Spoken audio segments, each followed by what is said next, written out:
Hi, I'm Terry Davies and you're watching another episode of Terry Davies TV. An important part of my spiritual journey has been learning about the ego. The ego just wants to survive. That's its primary objective.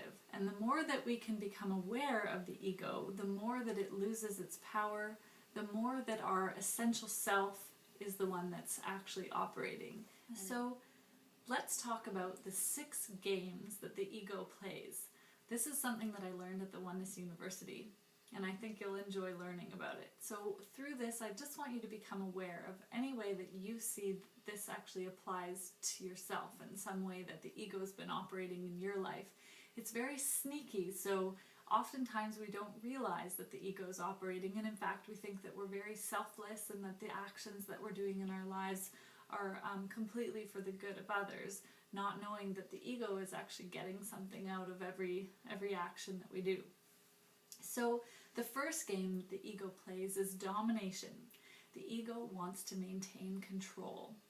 And it does this in a couple of different ways. The direct way that it maintains control is through a raised voice or hand gestures or through rolling of the eyes. So it doesn't care about relationships. You have to know that the ego wants to maintain control over everything else. So it doesn't care if it has to hurt people in order to do this. The second way that the ego dominates is indirectly. And this is the part that's really quite coy and sneaky. For example, the ego might do something in the name of love or in the name of friendship, when really it's not that at all. It's just wanting to control. Here's an example. And this is how guilt tripping is an indirect way of dominating. So perhaps your mother forgets your birthday, and you wait until the very end of the day and your mom still hasn't called you to wish you a happy birthday, and part of you is disappointed, but another part of you is secretly kind of happy because it gives you this kind of one-up on your mom. You know that you now have another card that you can play, so you can, trump her on something else. Well, yeah, but you forgot my birthday. So that's the way that the ego operates. The second game that the ego plays is refusing to be dominated. So this happened the other day. I was on the computer, I was teaching myself some video editing software, and Anthony's already learned how to use that software, so he comes over and he's like, oh hey, can I give you a few tips on how to use it? And of course he's just wanting to help, but my ego says, no way, you can't get in here and help me because I already know how to do it. I can figure it out on my own. And that's the refusing to be dominated. Amma Bhagwan, the founders of the Oneness University, talk about the defender is the aggressor. So you may look like the victim in some situations, but actually that role gives you some kind of power because you're able to refuse to be dominated. The third way is saying, I am right. And this happens all the time. One of the most common ways that you show that you are right is through a dialogue that happens inside your head. So for example, you may be watching someone in a food court who is just, eating all this, let's say it's poutine, which if you're not in Canada, it's gravy and cheese curds and fries, and maybe you see this woman just like, scarfing down the cheese curds, and you think to yourself, oh my gosh, like look at what she's eating, like she's obviously gonna gain weight because of that. And in your mind, you don't actually care about that other person. Your whole reason for commenting about what she's doing in your head is because you want to be right. And the fourth game, you want to make other people look wrong. So you're kind of getting 2 in 1 in that scenario by judging other people. You're making them wrong, and you're also making yourself right as a result. So they told us one story at the Oneness University about a man who is given 2 bags, and God tells him, you can look in the first one, that one is open, but the second one is closed, and you shouldn't look in there because it's just going to bring you nothing but problems. So for a while the man looks in the first bag, and it does bring him quite a bit of joy, because you see what's inside the bag is he can see his mistakes. He can see all the mistakes he's ever made, and as a result of seeing those clearly, he's able to grow. But after a while, he's just too curious. He has to open the second bag. And when he opens it, he feels even more joy. And even though his relationships are deteriorating around him, he can't look away. What do you think is in that bag? In there, he can see everyone else's mistakes. Isn't that interesting that we would rather look at everyone else's mistakes? Because by doing that, we're making other people wrong. And the ego is so satisfied as a result of that. And I want you to be aware of how you might be doing this right now by watching this video.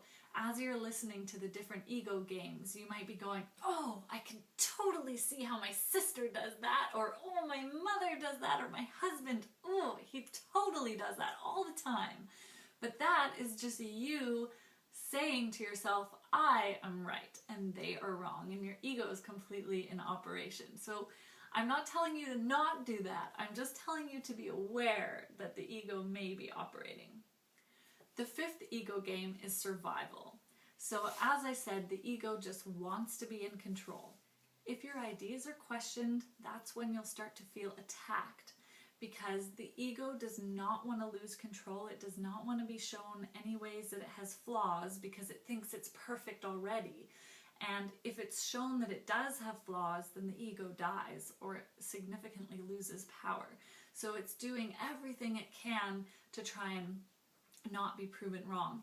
And the last thing, the sixth ego game, is the cover-up. The cover-up is what the ego does after all of the other 5 games have not worked.